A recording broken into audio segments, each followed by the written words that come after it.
بالله من الشيطان الرجيم.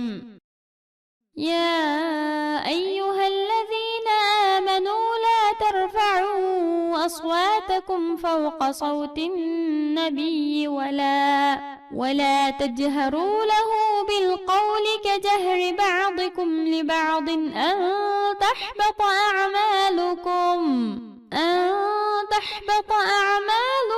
وأنتم لا تشعرون.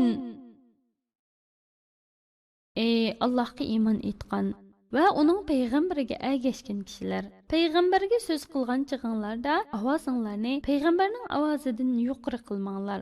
Bir-biringlar bilan to'lab yuqori ovozda so'zlashgandek, payg'ambarga yuqori ovozda so'z qilmanglar. Payg'ambar Allohning dinini yetkazish uchun tanlangan, iymon etish, itoat qilish, suyish va ergashish zarur bo'lgan zot ekan, uningga boshqalarga muomala qilgandek muomala qilmanglar.